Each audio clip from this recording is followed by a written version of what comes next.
Cassiopeia. Irina Podzorova. Our Real History from Alien Civilizations. Information transmitted by our space friends through Irina Podzorova, a contactee with extraterrestrial civilizations. About 5 million years ago, our planet was discovered by representatives of the planet Tumsaut, an ancient humanoid civilization from the constellation Orion. All extraterrestrial names in the article reflect pronunciation in the languages of aliens. In appearance, they are very similar to Earthlings, but they are 5 to 8 meters tall. The distance from the planet Tumsaut to the Sun is 1360 light-years, but the ships of highly developed alien races cover such distances almost instantly, using so-called gravitational engines based on quantum particles of gravitons, the speed of which is many times greater than the speed of photons, particles that carry light. The physical laws known to us are not violated, since instead of moving at superluminal speed, another process takes place, a detailed description of which is beyond the scope of this article. Our discoverers arrived on Earth in a ship that looked like a giant pyramid. Millions of years later, they arrived in ships of a similar shape. Because of this, some of the pyramids on the planet were then built by Earthlings in the hope that, by repeating the shape of the alien ships, they too would be able to fly to the stars in similar structures. The most famous pyramids were created under the guidance and with the participation of the Tumsautians, primarily for the exchange of energy between the Earth and space. It was the Tumsautians, due to their phenomenal height for Earthlings, who entered our legends, myths and sacred writings as fairy tale giants. It was they who became the prototypes of the giant statues on Easter Island and other famous sculptures of giants. Having studied the planet, the Tumsaut scientists discovered that there was no intelligent life on Earth, as we later called it. However, there was a unique diversity of flora and fauna, which markedly distinguished our planet from other planets in the galaxy where organic forms of matter could exist. At that time, the Earth's orbit was closer to the Sun than it is now, so there was no winter on the planet at all. There was a single continent and very favorable conditions for the rapid development of organic life. The Moon was a separate planet in the solar system, that is, it was not a satellite of the Earth, so its direct influence on the planet was absent. Tumsaut biologists decided to create a hybrid intelligent being on the planet by combining their genetic material and the genetic material of terrestrial animals suitable for these purposes. Having thoroughly studied the animal world of our planet, the geneticists of our ancestors selected representatives of the order of primates similar to modern chimpanzees for experiments. At first, the aliens wanted to wait for the results of the natural evolution of primates and their transformation into an intelligent race. However, for a very long time this did not happen. At the same time, the discovery of the planet was reported to the community of civilizations of our galaxy, which is called, in our translation, the Interstellar Galactic Union. Now it includes 116 of the 727 intelligent civilizations of our galaxy, which we call the Milky Way. Soon, representatives of two more very ancient civilizations arrived on the planet, a humanoid from the planet Barekhad, the constellation Cygnus, 670 light-years from the Sun, and a reptilian from the planet Selbit, the constellation Canes Venatici, 730 light-years from the Sun. At the same time, the planet Barekhad was and is the official capital of the Interstellar Union. Nevertheless, over the next million years or so, experiments to create a new intelligent being on Earth were conducted only using genetic material from the tumsaucias and terrestrial primates. Here it is necessary to keep in mind that the life expectancy in developed alien worlds is orders of magnitude greater than ours. For example, the Barekhadias live 10 to 15,000 years, and this is far from the limit. But despite all the efforts and a long period of genetic experiments, it was not possible to create an intelligent being, since the DNA of primates did not combine with the DNA of the inhabitants of Tumsaut. Therefore, approximately 4 million years ago, scientists from Barekhad and Selbit actively joined the experiment. The genes of the inhabitants of Barekhad and the reptilians of Selbit were added to the DNA of the future hybrid in a certain combination.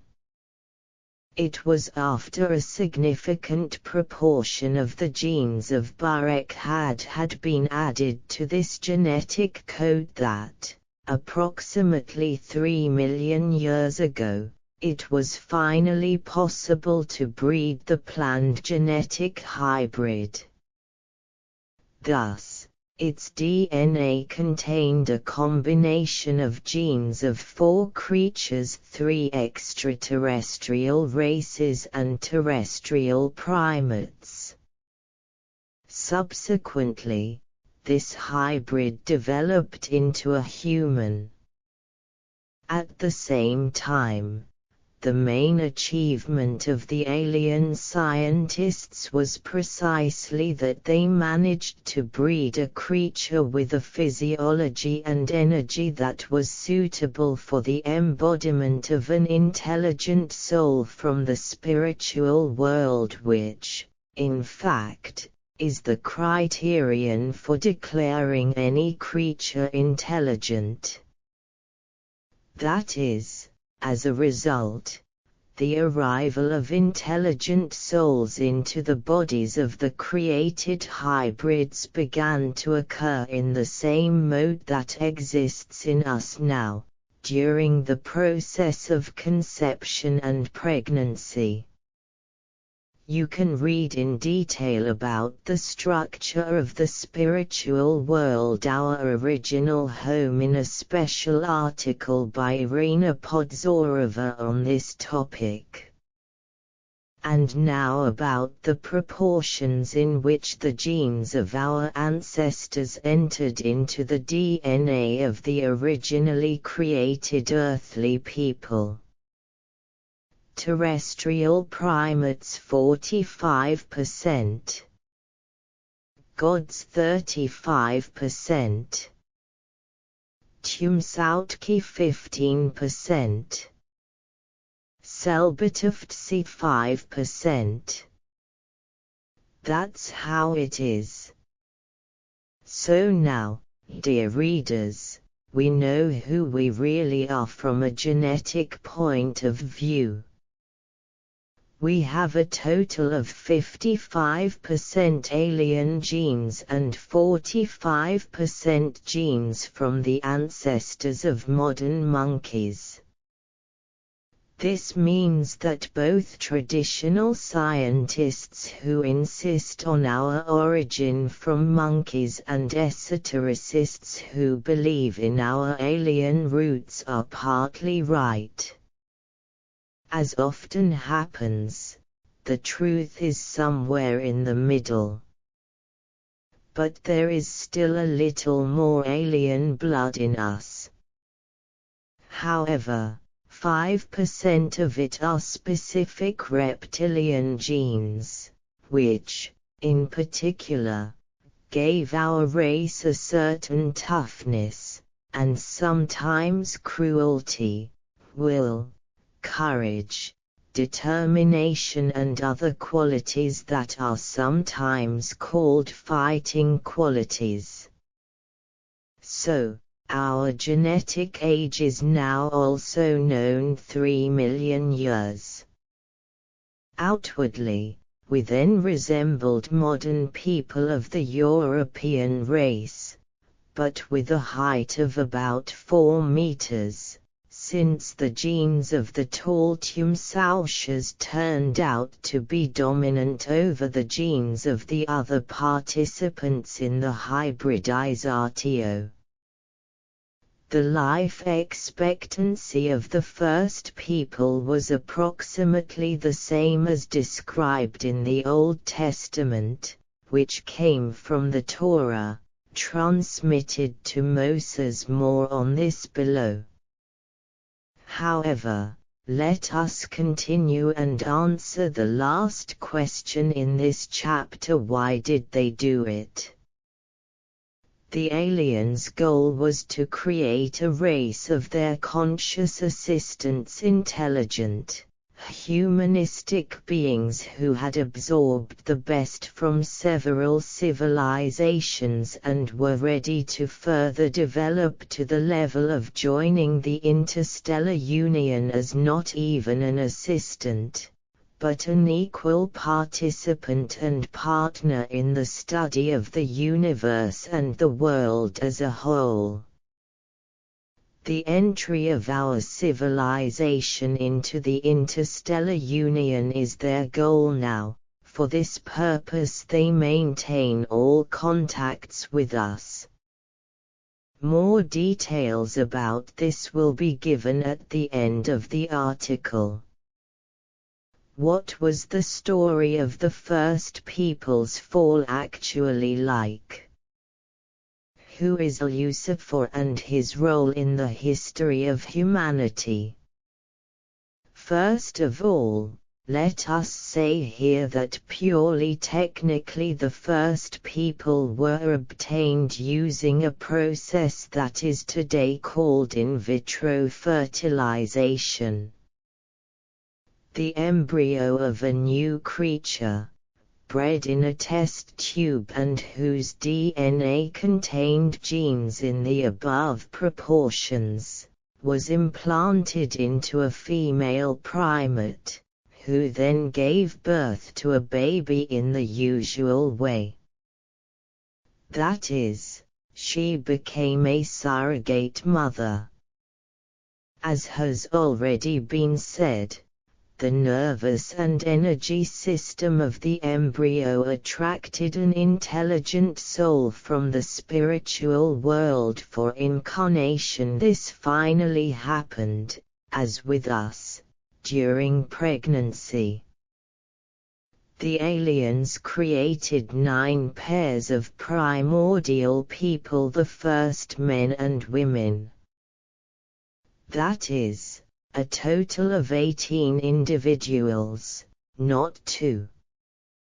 However, first, it was the male individuals, or individuals, that were born, and then their genetic material was taken from them and the entire process was repeated, but with a change in the chromosome set to obtain representatives of the female sex. This is the explanation of that very biblical Adam's rib and the creation of the first woman.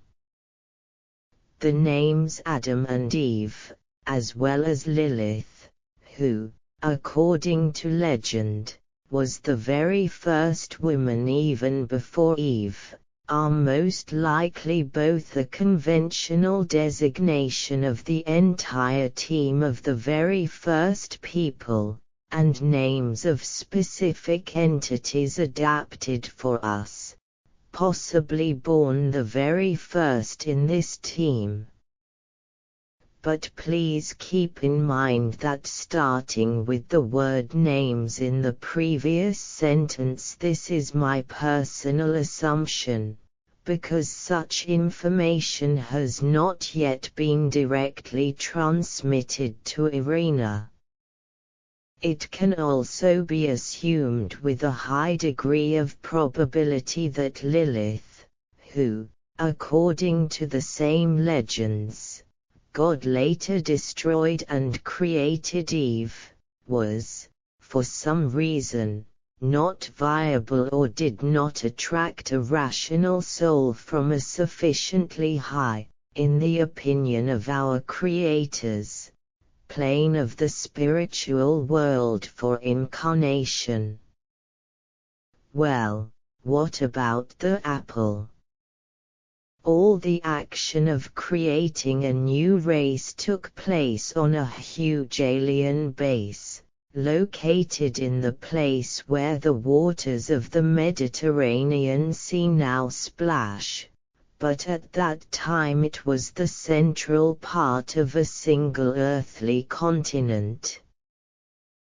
The base was isolated from the outside world. The aliens themselves lived there, representatives of the 3 races of our creators. They flew there on ships. There were a large number of plants brought by them, including for their own purposes, breeds of animals and, so to speak, scientific complexes that ensured the implementation of all these studies and experiments. As you have already guessed, this was the same paradise.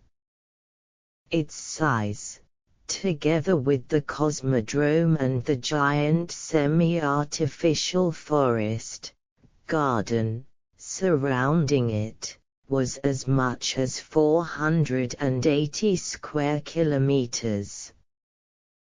This is how it is said in verses 15 to 17 of the 2nd chapter of the book of Genesis. The title of this chapter in the Torah is Bereshith, which means in the beginning. Then the Lord God took the man and put him into the Garden of Eden to dress it and keep it.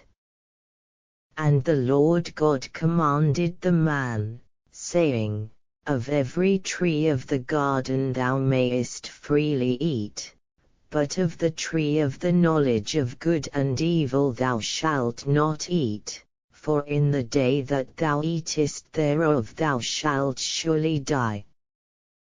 Here it is said that the representatives of the planet Tumsaut, Yahweh in Hebrew was translated into Russian as Lord.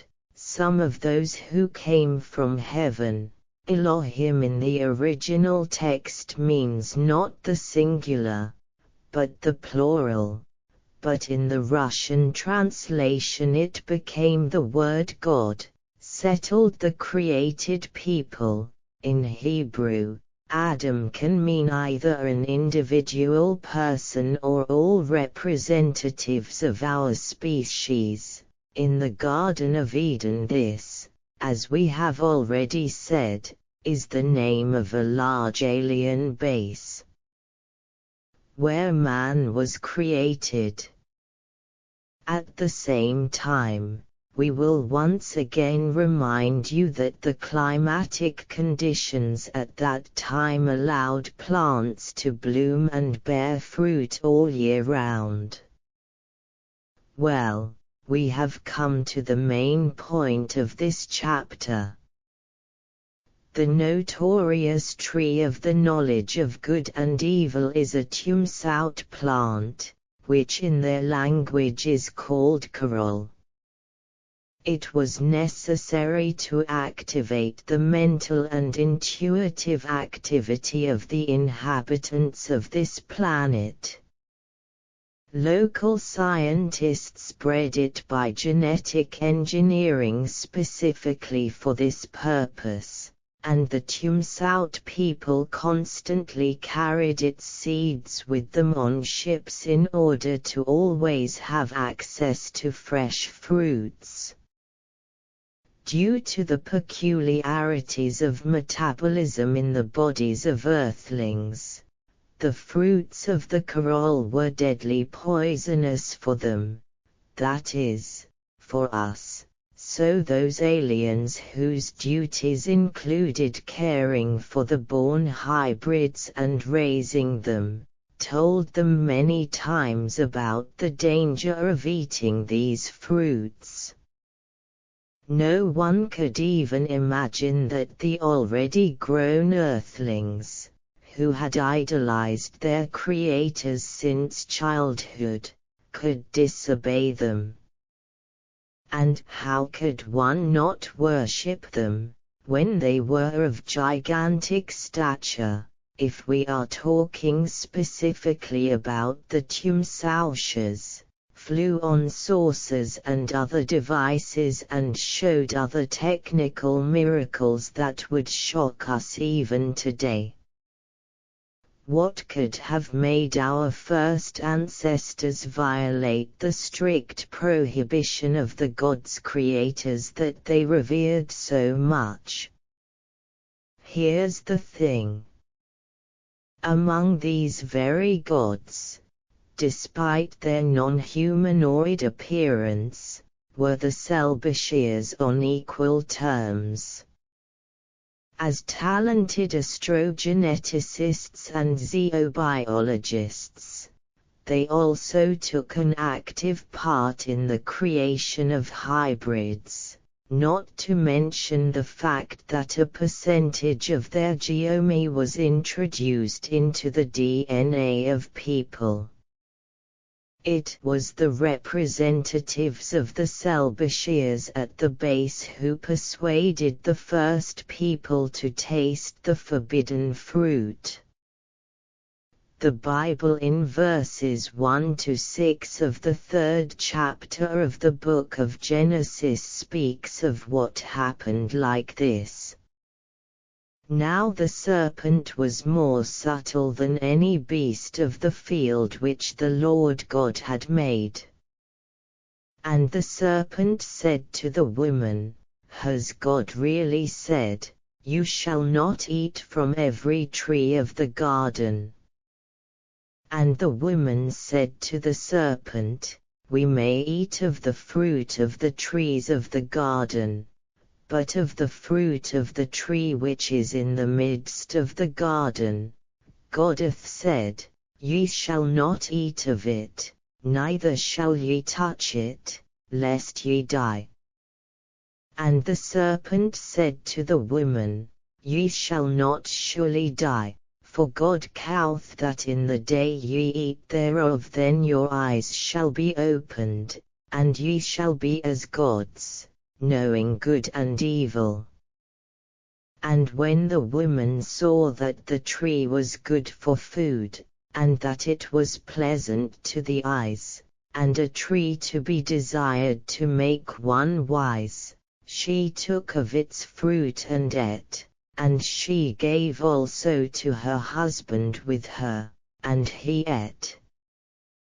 The serpent here is the representative of the planet Selbit, because it belonged to the reptilian race, that is, it was very similar in biological properties to terrestrial reptiles. The words "he was more subtle than any beast of the field which the Lord God had made" is an explanation given to Moses of how the snake, known to him from his life experience, can talk, and the peculiarities of the meaning of the phrase "created the beasts of the field," Hebrew Asa Hasada, indicate that this is not about the creation of all the earthly fauna, but about the preparation of animals for a specific purpose in one area of the earth, in a separate country or region.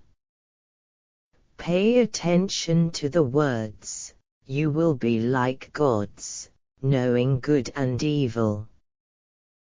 That is, by eating the tumsout plant, designed to enhance the special qualities of the gods, in reality energy, metabolism, and most importantly intuition, foresight, etc., you will become like them.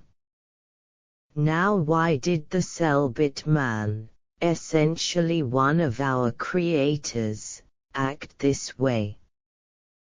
Why was a direct attempt made to kill the people who had been created with such difficulty?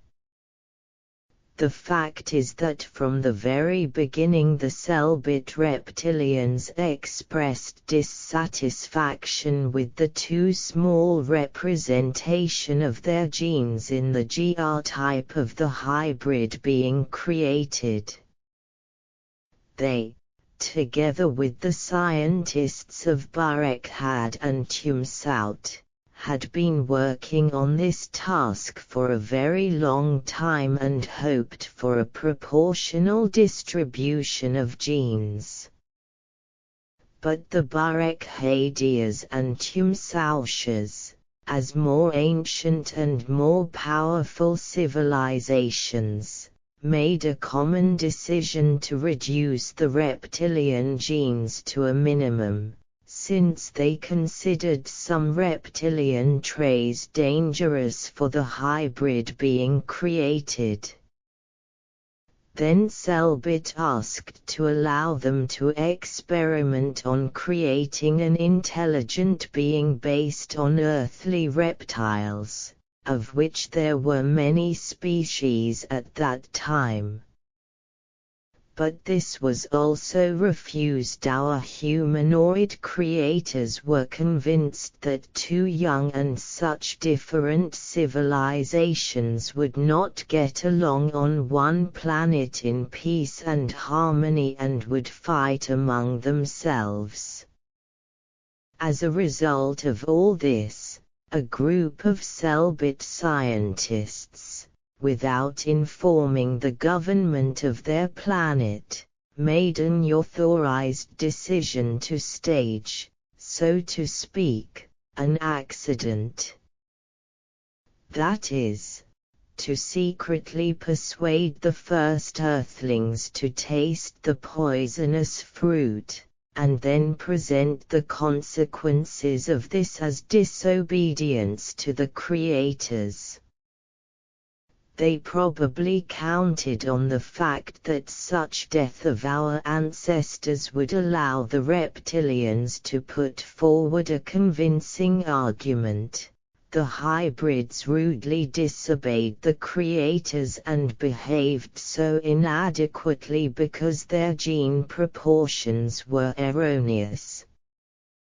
Therefore, in future experiments, which will have to be started over again, the percentage of reptilian genes should be significantly increased. But that's not all. As we have already said, the rational basis of every rational living being is the soul, which is incarnated in this body, coming from the spiritual world. So in the body of one of the cellbit scientists, in the body of a reptilian who took an active part in the seduction of the first people, the soul of that entity that we know by the name Lucifer was incarnated. This is what is meant when the scriptures say that the devil took the form of a serpent. Lucifer, which means light-bearer, was indeed one of the very first higher beings created by that almighty rational force that we call God. However, using the law of free will, which applies to everyone, he decided to separate from the divine source. Now we will not delve into the reasons and consequences of this choice. This is the topic of a separate article. For now, it is important for us that this separation began precisely in one of the previous lives on the planet Selbit in the body of a reptilian, when the temptations of material incarnation, power and others, turned out to be more convincing for this spiritual personality than the original light. So, let us repeat once again, in the Garden of Eden, on the aliens' earthly base, there was an attempt to kill the recently created people by some of their creators. As is known, people succumbed to persuasion and tasted a fruit, or fruits, that was poisonous to them. According to the information transmitted to us, not all of the first 18 people managed to do this, but only a few, and probably it was 2 of them that we know as Adam and Eve. Perhaps these were the very ones who were once created first. In addition to the purely physical, material understanding of this whole situation, it also had a deep spiritual meaning. It turned out that Adam and Eve really knew good and evil. Firstly, they had obviously never encountered deception or negativity in any form before, that is, they had only dealt with good. Now, having decided to become like gods, having eaten a plant intended for gods, they fell into a trap skillfully set by Lucifer, who had departed from divinity, in the body of a Selbit reptilian. Secondly, and this is the main thing, by their decision they made essentially the same choice as Lucifer himself, who had incited them to do so. They chose not to follow the light, the will of God, if you like, but the selfish desire to be the same as God himself, while separating themselves from him.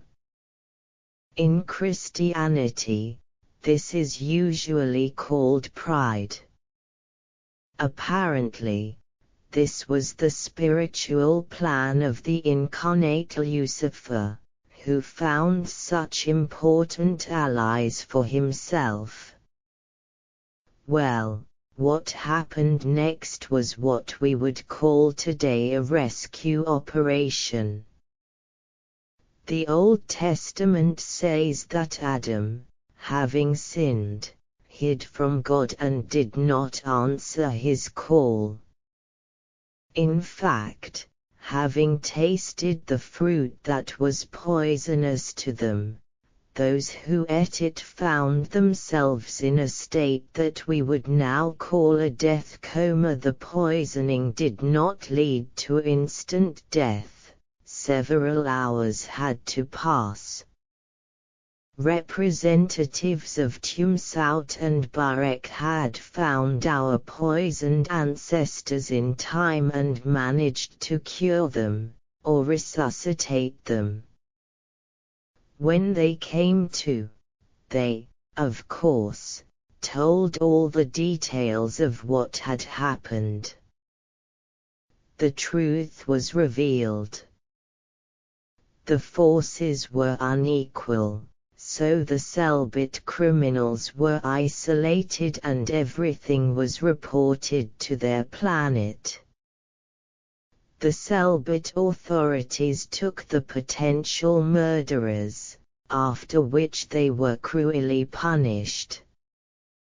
As we have learned, they were separated from their families forever and sent to a special planet for criminals, located on the outskirts of the galaxy in the constellation Aries.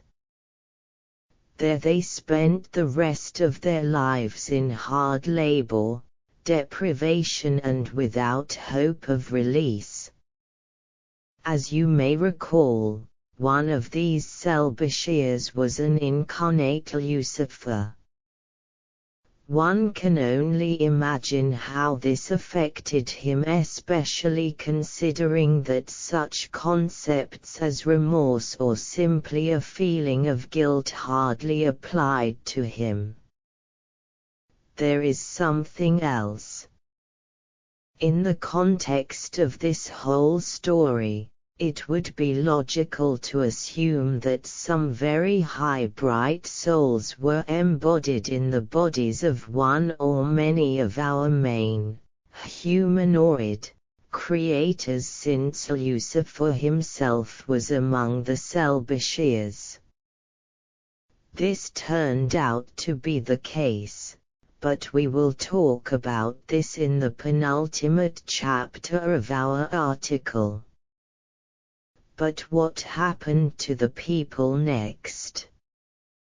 In principle, everything that followed is also described in the Bible, although, of course, again in terms suitable for Moses and his contemporaries. The Barek Hadias and Tumsaushas decided to evict people beyond the base into the earthly world. It was decided that since they had once violated the ban and disobeyed, then anything could happen next, including an attack on their creators using the technologies available in, so to speak, paradise. This eviction was the biblical expulsion from paradise.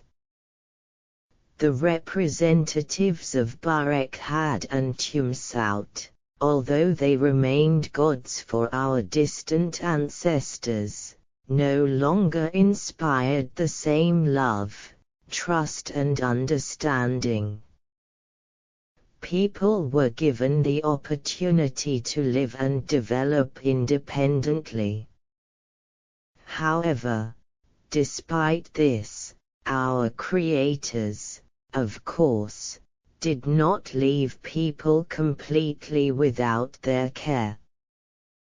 They passed on to them information about the correct social structure, about moral values, about God, about the spiritual world and much more. All this became the content of different chapters of the Old Testament, including the messages of the prophets. Who were these contactees, conscious or unconscious? However, the biblical prophets already lived in the era of loss of knowledge, which came after the cataclysms on the planet, which we will talk about in the next section. Explaining the global catastrophe 12,000 years ago, known to us as the Flood. Over the next 2 million years or so, human civilization on Earth was actively developing with the support of our creators, who in many cases acted openly. It was during this vast historical, or rather, prehistoric period that the legendary terrestrial supercivilizations emerged and reached perfection. Fragmentary information about which has reached us, primarily Lemuria and Atlantis, which represented a late stage in the development of Lemuria. This was the era of the flourishing of earthly humanity, which was accompanied by grandiose achievements in all spheres, cyclopean structures on the planet. We know some of them as the wonders of the world, as well as an understanding of all the bright spiritual truths. This era is called Satya Yuga in ancient Indian literature, the Age of Light. The Vedic texts that have come down to us from the ancient Hindus also speak of flying ships called Vimanas. They even provide diagrams of them, of medicine, which we are far from, of the structure of the atom, the structure of space, and of many other things that were later completely forgotten or rediscovered. About 200,000 years ago, colonies of Earthlings, using alien technology, appeared on Venus and Mars, which at that time were suitable for protein life, being in different orbits relative to the Sun and having atmospheres comparable to the Earth's. A more detailed description of this long and very eventful era is, to put it mildly, a very large array of information, which will certainly require completely different forms of presentation than this article. Therefore, here we will immediately move on to the event that is the title of this section. If you look at the materials on the Internet, you will find information that, based on completely scientific data, there is a hypothesis about some extraordinary catastrophe on the planet that occurred approximately 12,000 years ago. This, in particular, is confirmed by the mass burials of various species of animals found, dating back to exactly the specified period. What happened then, according to the information we received from aliens? At that time, on the reptilian planet Selbit, already known to you, an extremist, as we would say, group came to power. Its representatives began to pursue a policy of aggressive denial of the values of the interstellar union, which their civilization still included. Apparently, the old story with people created contrary to the genetic wishes of cell-bit scientists also did not give them peace.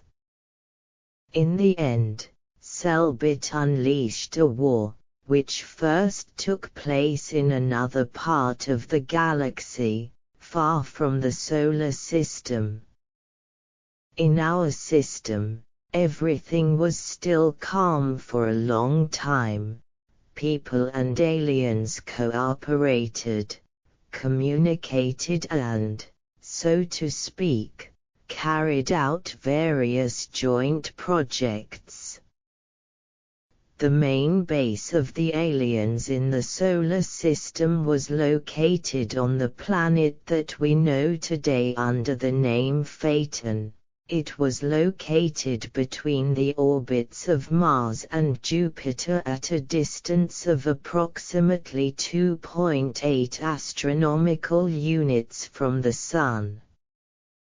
Another, more correct, original, name for this planet is Iberu, and we know it by the name Phaeton, since this name was taken from Greek mythology, where it was used to name a mythical character who disobeyed the gods.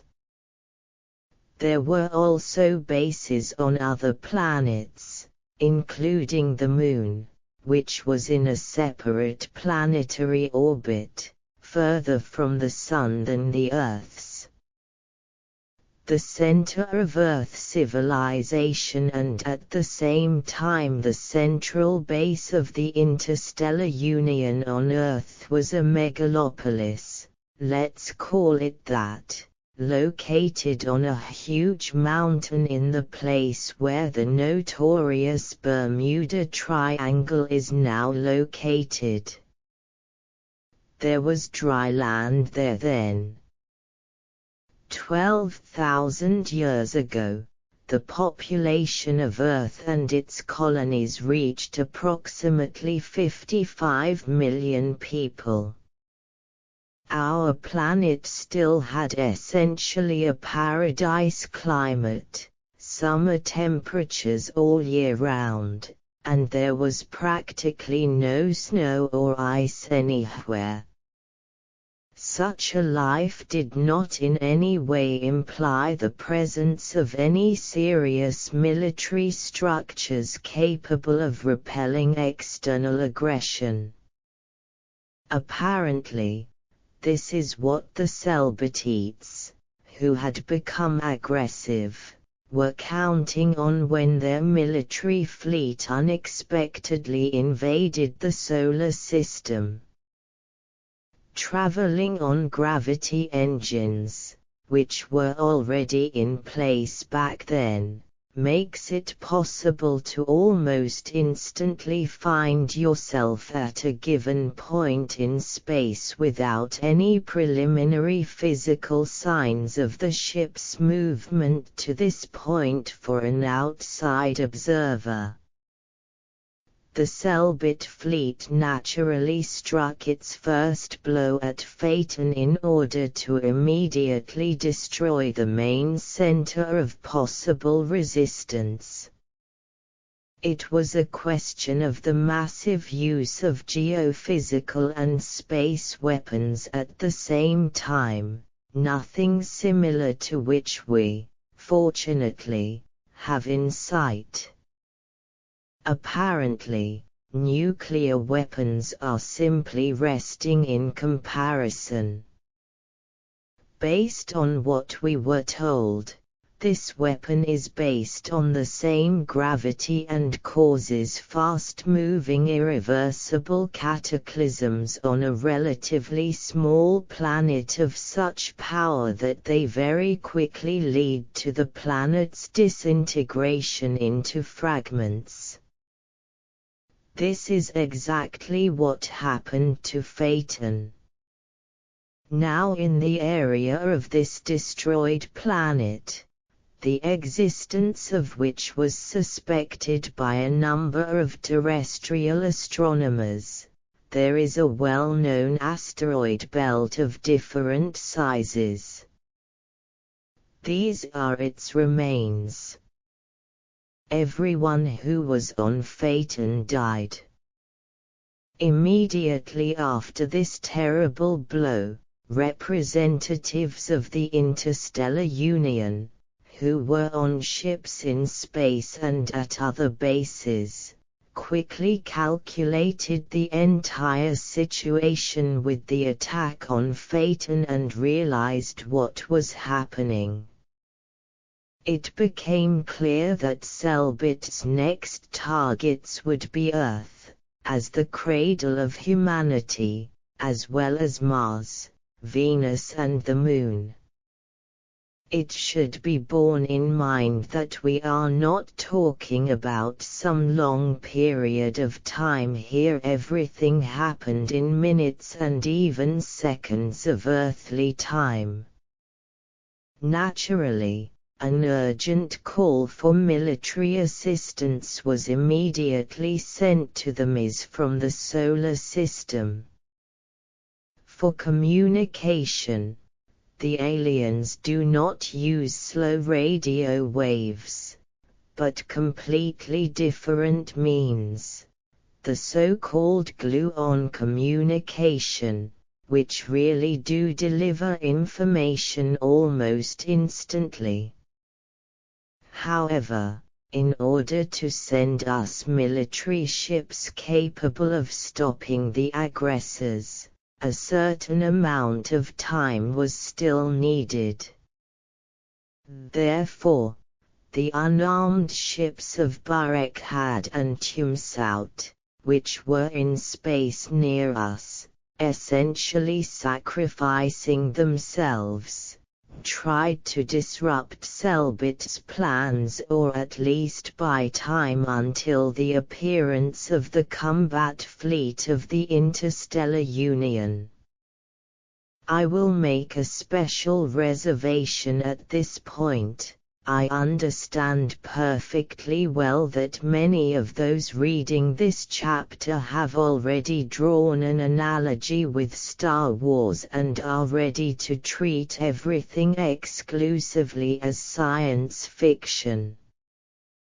Please understand that, firstly, it is impossible to invent anything out of thin air, including Star Wars and any other fiction, fairy tales, myths and legends, and secondly, please consider all the information in this article as a whole without tearing fragments out of the overall whole context.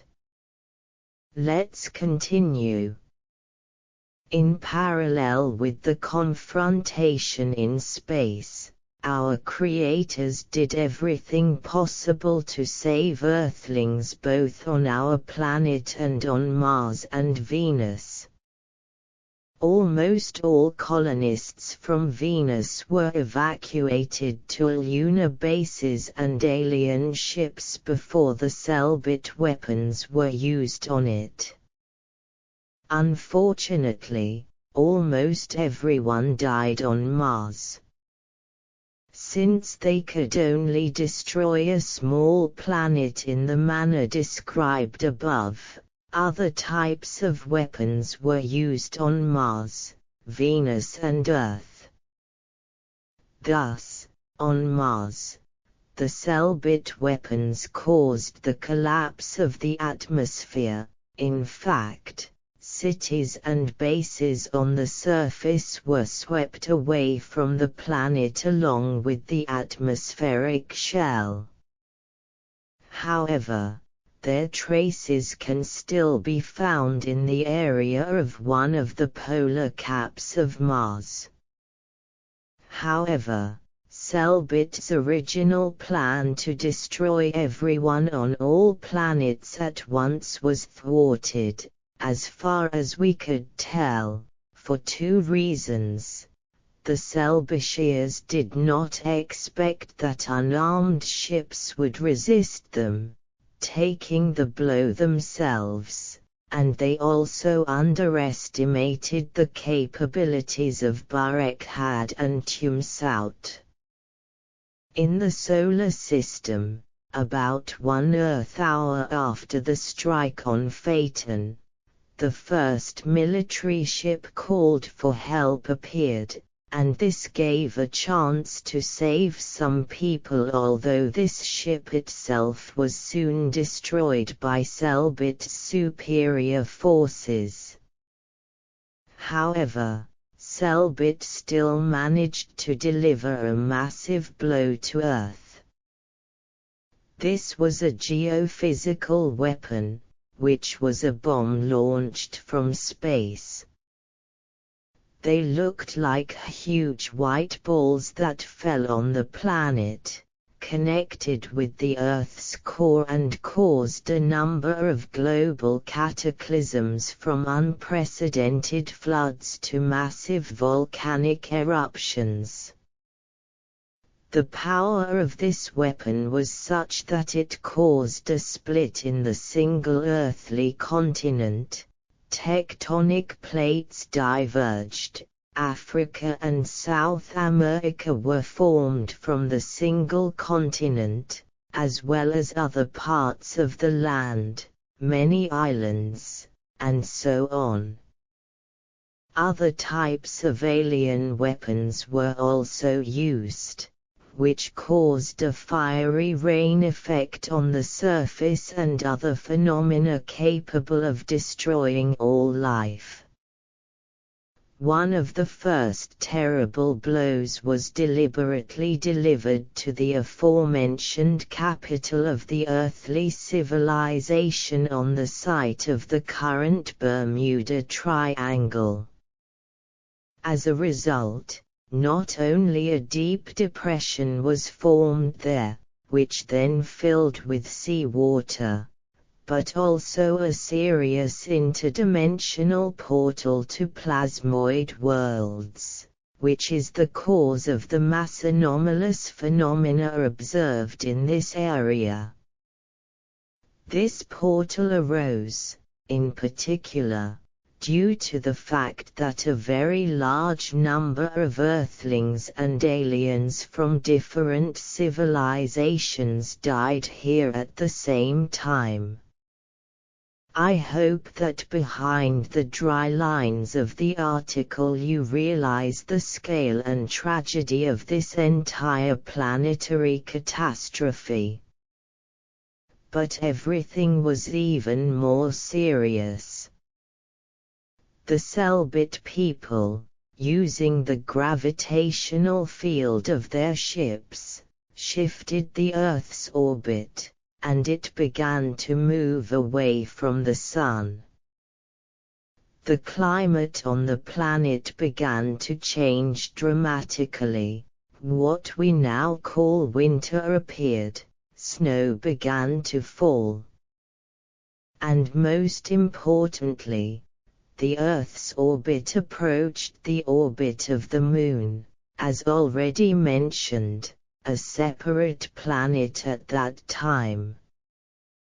This was the calculation to collide the Earth with the Moon, completely destroying both planets. At some point, the Moon found itself at a distance from the Earth 4 times smaller than it is now. Naturally, giant tidal waves arose. Before this, there were no tides at all, as well as other disturbances in the atmosphere, and in general, that same great flood or a whole series of floods occurred. The Barekhadias and Tumsautians tried to save as many Earthlings as possible on their ships, taking them to extraterrestrial bases and other planets. The same thing happened with samples of the Earth's flora and fauna. Representatives of the Earthlings themselves helped save people and the planet's gene pool by organizing emergency evacuation of the population and animals on alien ships. This was reflected in the story of Noah and his ark. Noah was obviously one of such Earthlings, and at the same time, he is a collective image of all such rescuers. At the same time, the Burek-Had and Tumsaut spaceships, opposing Selbit, managed to create a gravitational field with their combined efforts, which stopped the approach of the Earth and the Moon. They were able to set the Earth on a new current orbit, and the Earth captured the Moon with its gravity, making it a satellite. After additional adjustments, our space situation became the current one. It is the artificial approach of the Earth and the Moon with the subsequent capture of the Moon by our celestial body and subsequent artificial adjustments of the orbits that explains why the Moon is always turned to us with one side. According to the information transmitted, after the use of weapons from space, there were also cases of armed Selbitites landing on the surface of the Earth with the purpose of, so to speak, cleansing. These were not mass operations, but open combat clashes between Selbit and our other creators also took place on the surface. We do not know the details yet. Thus, a global war took place in the solar system and directly on Earth, which essentially changed the appearance of our part of the solar system, not to mention Earth. This was the War of the Gods, which has come down to us in various ancient legends and fairy tales. Ultimately, the forces of the interstellar union, at the cost of great losses, managed to cope with Selbit, which was aggressive at that time. The civilization of this planet was isolated and excluded from the interstellar union, as it later turned out, for 250 Earth years. From the moment of the first strike on Phaeton until the complete cessation of hostilities, approximately 130 years passed. However, the most active phase of the war with strikes on planets from space lasted only a few Earth days. On Earth and other planets, it was possible to save approximately 10,000 Earthlings out of the aforementioned 55 million. People died both directly from the use of terrible weapons, and from the cataclysms caused by them, and from the consequences of a sharp change in climate, for which they were completely unprepared. Together with Earthlings, about 20,000 aliens friendly to us died on the planet and in the solar system. Selbit's losses amounted to about 5,000 since the Selbit people were on well-protected military ships and did not become victims of a surprise attack. Ancient civilizations with all their achievements were literally wiped off the face of the earth, among which was the legendary Atlantis, the approximate date of whose destruction coincides exactly with the time given by Plato in his famous dialogues. After several decades, after the catastrophic processes on Earth had calmed down somewhat, the surviving Earthlings were returned to the planet. Some of our ancestors were taken to the distant planet Diceru, the location of which is also known. There now exists a highly developed civilization that has entered the interstellar union. Outwardly, its representatives are practically no different from us. Several hundred years later, the situation on Selbit changed. The extremists lost power, and the reptilian civilization was accepted back into the interstellar union at their request. The Selbitians admitted that their war against other civilizations was a mistake. Currently, the Selbit reptilians are active participants in many studies conducted by the Interstellar Union. They officially treat Earthlings with respect and friendliness, including Irina Podzorova's astral contact with a Selbit reptilian scientist. Among ordinary Selbitians, as we understand, the attitude can be ambiguous, but in any case, there has been no aggression towards Earth from Selbit for a long time. They currently do not have their own bases on our planet, unlike several other civilizations. The military actions with Selbit in our part of space received a special name in the galaxy, in the Interstellar Union. These events are called Selbit's War with the Burek-Had colonies in the Solar System. As for Earth, here, several hundred years after the war, a group of people attempted to reach their creators on the Moon by building a spaceship using nuclear fuel, the secrets of which had been known since pre-war times and passed down from generation to generation.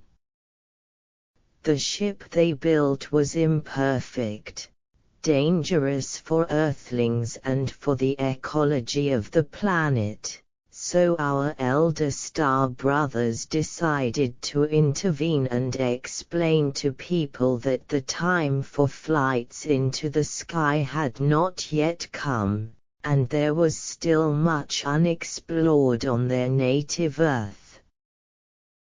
This is precisely what the myth of the Tower of Babel, passed on to Moses, tells about. The aliens claimed that people should first populate the Earth, learn to build cities, start making perfect ships themselves, and most importantly, live in peace and harmony with each other, and only then would they acquire the right to explore the universe in spaceships in cooperation with their creators. People agreed with the fairness of these proposals and asked those whom they considered gods to help them in the development of the greatly changed planet and in the arrangement of life on it. the leading psychologists and physiologists of the interstellar union decided to create several different races of Earthlings from the previously united race, with the goal, on the one hand, of adapting them to the climate that had become different in different parts of the globe, and on the other, of starting the fight against xenophobia as the main obstacle to joining the interstellar union for many young races. Thus, by means of small artificial genetic mutations, 4 main races were created from the previously united race of Earthlings, from the mixing of which, in turn, the peoples of our time gradually emerged. After all the events described on Earth, but somewhat later, our era began, the history of which has partially reached us in a more or less distorted form. It was already a completely different era on, in fact, another planet, the planet that we know now. We, humans, on a subconscious level no longer trusted aliens as before, having absorbed all the horror of what had happened. Fear gradually became one of our main feelings, which in many ways eclipsed love. Not only specific fear, but fear as a general concept and a general motivation for actions. All this was one of the reasons why open contacts with aliens gradually ceased, giving way to their communication with individual contactees, suitable to them in their vibrations, first of all, not containing fear. Where all religions come from. What is God in the understanding of aliens? The true meaning of the mission of Jesus Christ. Most likely, you have already understood that religions came to us from our Creator's alien civilizations of the interstellar union of our galaxy, who were for us those very gods without any quotation marks, who created us from their genes, in the image and likeness, and then, so to speak, supervised us for millions of years. Judaism, Torah, on the basis of the historical part of which the biblical Old Testament was then created, Christianity, the Gospel or New Testament, Islam, the Quran, and Buddhism, this is more a philosophy than a religion, were transmitted to specific representatives of humanity at different times, taking into account the specifics of this given time, the characteristics of this people with its traditions and beliefs at that time, as well as the specific situation on the planet as a whole. Therefore, all spiritual teachings, although somewhat different from each other, essentially, in their origins speak of the same truths in different words.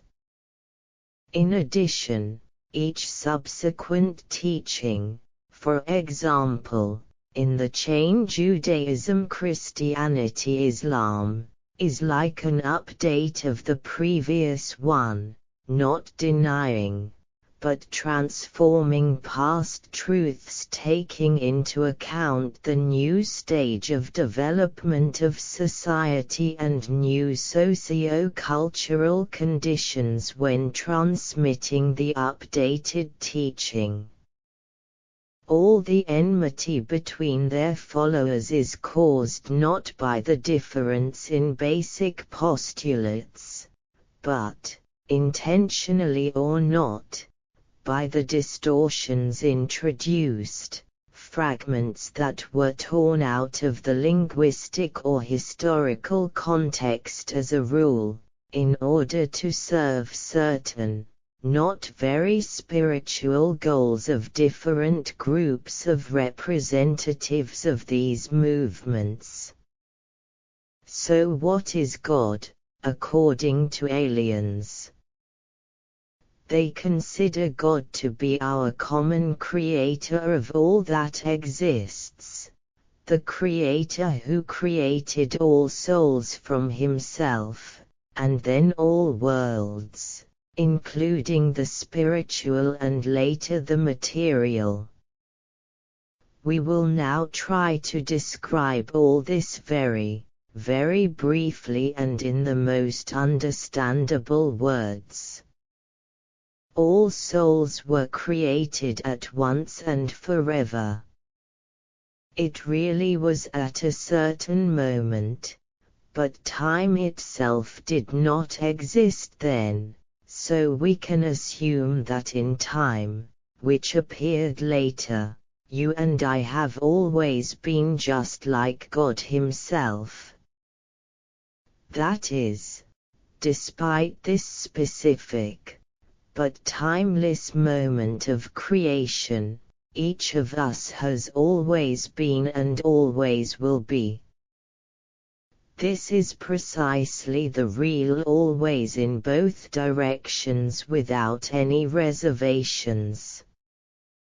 At the same time, the soul cannot be destroyed or dispersed under any circumstances, otherwise the same could be done with God, since each rational soul is his full-fledged manifestation, which is connected with him into a single whole. The Creator, the Absolute, God, the Supreme Mind, etc., develops, if such a term is appropriate here at all, cyclically. In Hinduism, these cycles are figuratively called the day of Brahma and the night of Brahma, hinting at the manifested and unmanifested state of everything that exists. At the end of the manifested state, also called Kalpa in the Indian Vedas, everything that exists in all worlds returns to the unmanifested form. There is nothing, but this nothing exists in its potential and can manifest again. At the end of the unmanifested part of the cycle, also called pralaya, an impulse arises, which then leads to the manifestation of everything that exists. Speaking figuratively and again in the most simplified way, this can be considered the first thought of the awakened Supreme Being, Absolute, God, Logos, etc. Our eternal rational souls, however, do not disappear completely when everything dissolves. They also remain in a state merged with the Absolute, in order to then manifest and take their places exactly at the level where they finished developing in the previous manifested cycle. All this is described in more detail in the works of Helena Blavatsky, as well as directly in the Vedas. According to the interstellar union, The global manifest cycle of the universe, Mahakalpa, lasts approximately 125 billion years. Let us recall that according to scientific data, the Earth is about 6 billion years old. But there are also subcycles, which are parts of the global cycle. After each of them, only a partial dissolution of the universe occurs. The duration of the global Umayfist cycle, Mahapralaya, cannot be estimated in time, because the scale for estimation itself disappears. The concept of time no longer exists. That is, it can be either a second or billions of years. These cycles replace each other eternally.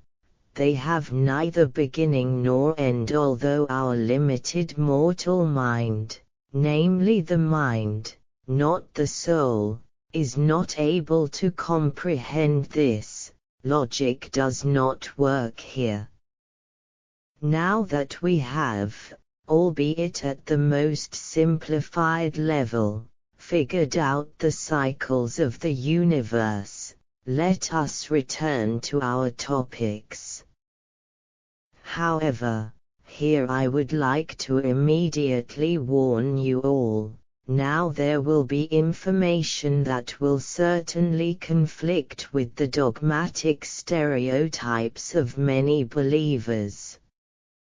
So, the special status of the soul known to us under the name of Jesus Christ is connected with the fact that this soul was born by God, the Absolute, the Supreme, the Creator, God the Father, Logos, the very first, that is, before all other souls. It was, as it were, the very first mental impulse of the Creator. It is possible that we are talking here not only about the beginning of the current cycle of the manifested universe, but also about some timeless beginning beyond all cycles. This is all that can be said here in words, that is, from the level of logic.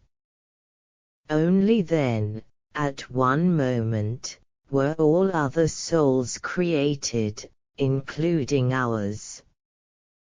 However, this first soul is unique since it was the first creative impulse of the Most High, which, due to such primacy, has a special, so to speak, original status of closeness to the Creator. We can say that this is a greater degree of affinity with the Creator than all other souls. An important remark: this does not mean that other spiritual movements not connected with Jesus are somehow worse than Christianity. Each of them has its own founder with its own very high goals, who also came from the highest divine, spiritual level. See the link to the article about the levels above. But the soul of Jesus was still the very first of the created souls. At the same time, one of the very strong, if one can say so, souls, who were at one of the highest levels of development available to us, above which for us from here everything merges into divine infinity, was the notorious son of the same one God Lucifer, who in time immemorial in our manifested cycle made the choice known to us to separate from the Creator. Now, attention. At that very paradise base where the first people were created and where Lucifer, incarnated in the reptilian scientist Selbit, was, there was also Jesus. However, Jesus, as it turned out, was there, unlike Lucifer, not in a physical, but in an astral body. That is, as if he was invisibly present at all the events, possibly, but this is only an assumption so far, and personifying that very Holy Spirit, which is spoken of in the Bible. But that's not all. At the paradise base lived many scientists from the planets of our creators. So, one of these scientists, representing Barekhad, was that incarnate spirit whom, or which, we now know under the name of Mary, the Virgin Mary, the physical mother of Jesus Christ from the Gospel. This scientist, Mary in the physical body of a Barekhad, took an active part in the creation of the first people based on genetic experiments. And next to him, or her, in the astral body was constantly Jesus. It was precisely this, in many ways, according to the representatives of the interstellar union, that could have become the reason for all of his further actions on Earth, as well as that sacrifice of the highest level for the sake of people. We are not talking about crucifixion here, which will be discussed below. After the expulsion of people from the territory of the paradise base, Jesus decided to incarnate at a certain moment in a human body, since this path was the best for helping people in their spiritual development. However, the level of energies, vibrations, of this highest spiritual personality was so powerful that none of the peoples, none of the emerging cultures of rapidly developing humanity could provide the energetic, let's call them that, conditions necessary for such an incarnation. Therefore, being on the spiritual plane between physical lives, Jesus developed a grandiose plan. Here it is necessary to keep in mind that on his spiritual level, in essence, a complete merger with the Almighty occurs, when the soul does not separate itself from God in all its manifestations. Thus, this plan can safely be considered divine. This plan included forming on Earth a special nationality with a culture, religious beliefs, knowledge, and therefore, collective energy, capable of realizing its physical incarnation. This was the Jewish people. All subsequent miracles described in the Old Testament, i.e. the Torah, occurred with his direct participation or under his leadership. It was he, embodied in the omnipotent representative of the civilization, and the planet, Tumsaut Yahweh, who appeared to Moses, for whom, taking into account the perception system of this contactee, the effect of the famous burning bush was created. That is, he was that very God Yahweh. It was he who then led the Jews out of Egypt, choosing Moses as his contactee. All the so-called Egyptian plagues, the division of the Red Sea and the rest of the Old Testament miracles were produced on the basis of alien technologies for controlling the elements, flora and fauna of the planet. If we take into account that the age of the civilizations that created us is an order of magnitude greater than ours, tens of millions of years, then this is quite understandable, although no less surprising than the capabilities of the weapons described in this article above.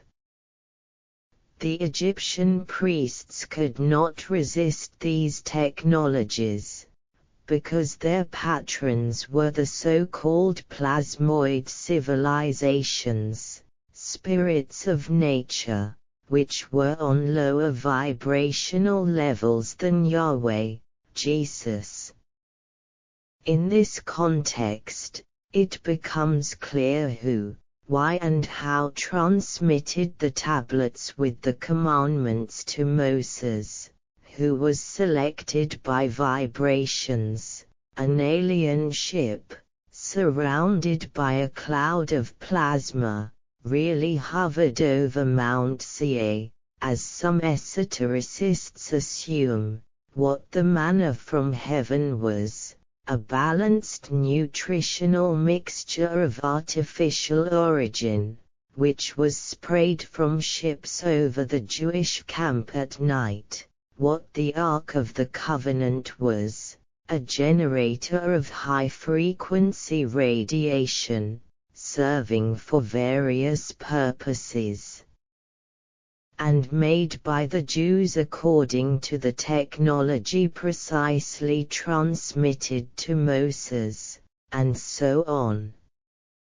Let us make it clear right away, all this is not an attempt to explain divine miracles by techogoic means.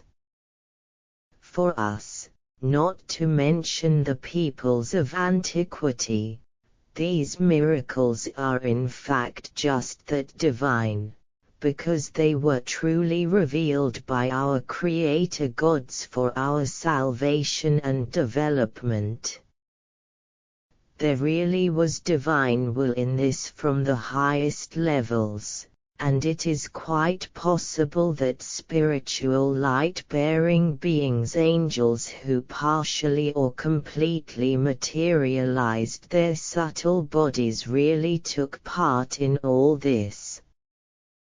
Let's add one more detail, despite the fact that it may additionally shock the supporters of Orthodox Christianity. The wife of the Tumsout Yahweh was Mary, the future Mother of God, incarnated in the body of a woman from the planet Tumsout. For some time she even stayed on Earth, but then flew to Tumsout. Forgive me, I do not want to offend anyone's beliefs, but I am writing what was conveyed to us, and in the truth of which I am confident for many reasons. Thus, the entire history of the Jewish people, starting with Abraham, Isaac and Jacob, was the history of the creation of an ethnic egregore, called upon at a certain moment to ensure the physical embodiment on earth of the highest spiritual entity, the first Son of the Almighty, whom we know under the name of Yeshua or Jesus. It is not surprising, dear readers, that the above is rejected by both adherents of Christianity and convinced materialists, although for completely different reasons. The former defend the dogmas to which they are accustomed, so they declare the information they receive to be heresy. The latter are, in principle, not satisfied with explanations of our history linked to spirituality and spiritual personalities, no matter how convincing they may be. So for atheists this is a fiction aimed, on the contrary, at promoting dying Christianity. A smiley face should be put here. My personal conclusion: the truth always does not suit radicals from opposite sides, but for diametrically opposite reasons. This is one of the litmus tests of truth, especially truth. But what was next in Jesus' plan, and what was his sacrifice really? Having prepared the cultural and energetic egregore of the Jewish people, he was born to a woman we know as the Virgin Mary, or the Mother of God, at about the time indicated in the Gospel. The conception was indeed immaculate, but it was not a dove that participated in it. The dove is an image. Mary, with her consent, was taken onto Barak-Had's ship. There, what today we would call an artificial insemination procedure took place, based on genetic material taken from a representative of Barak-Had, whose soul came from a very high spiritual level. After the birth of Jesus, events took place that were generally correctly described later by his disciples, the future apostles. Jesus really did, as many are convinced, travel to various countries, including India, as well as the territory of today's Russia, studying with sages there, and perhaps even teaching them. However, he did this not with caravans, but on the alien ship of his Barak-Had physical father, that is, the movement was very fast. Unlike you and me, having incarnated, he remembered almost everything about himself, without losing contact with our Heavenly Father. The meaning of his entire life was to bring a new teaching, or rather, an update of the knowledge given by him, during his incarnation as the inhabitant of Tumsaut Yahweh, to Moses on Mount Sinai. This update was necessary because the goals of the previously transmitted spiritual teaching had already been fulfilled. A Jewish people had been created in the midst of an enemy environment, who knew the highest truths inaccessible to others, and who therefore had the opportunity to bring the Messiah they had been waiting for. A Messiah who would bring higher truths than the ideology of an eye for an eye, which was really necessary at first to create a separate, energetically distinct from other national egregore. Here, it seems, is the right time to digress from the earthly life of Jesus and answer in more detail the logical question: why is there so much, it would seem, cruelty, punishment, death, and so on in the Old Testament. God constantly forbids, frightens, and punishes. But where is the love, fully revealed in the New Testament, Gospel? The fact is that, as you remember, the entire history of the Jewish people, associated with the transmission of the Torah, took place after the terrible war with Selbit, which left, among other things, a genetic imprint on all people. Obviously, after this brutal war, which destroyed most of humanity, the Selbit genes were activated in our ancestors, carrying within themselves both the struggle for survival at any cost, and mistrust of our creators who allowed the war of the gods, and the already mentioned fear, and disobedience to these very gods or God.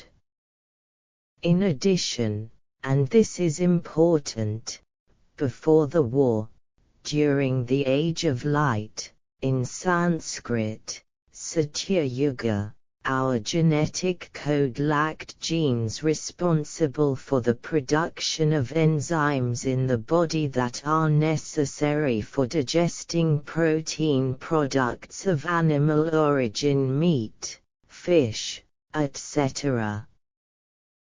This was due, on the one hand, to the fact that the key suppliers of our genes, representatives of Barekhad and terrestrial primates, also did not have such enzymes. On the other hand, on the flourishing paradise planet of that time we had no need for animal protein. That is why before the war 12,000 years ago we really were complete vegetarians, as the Indian Vedas claim. However, after the Earth found itself in an orbit farther from the Sun, which led to the appearance of the cold season, as well as a change in the energy of the planet as a whole, plant food was not enough for human survival. Therefore, the creator civilizations changed our gene code, adding 5% of the genes of the Tumsaushas, who also consumed animal proteins. Accordingly, the proportion of genes of the highly spiritual representatives of Barekhad was forced to be reduced. But thanks to this, we developed digestive enzymes that made us omnivores. At the same time, due to this change in the gene code, as well as energy and climate changes on the planet, human height decreased from 3 to 4 meters before the war, to 1.5–2 meters, shortly after this 130-year war. The Vedic knowledge of vegetarianism, transmitted before the war to the rishis, ancient Indian sages contactees with plasmoid civilizations, could not take into account the situation after the war simply because this war happened much later. Such an explanation gives a clear understanding of the entire situation around the disputes between vegetarians and meat-eaters. The truth is again in the middle. In addition, the souls of animals, according to the information we have received, have fundamental differences from intelligent souls you and me. They are not immortal, although they can reincarnate also into animals and for a limited number of lives. But the main thing is different. The souls of animals were created and are created by those very plasmoids.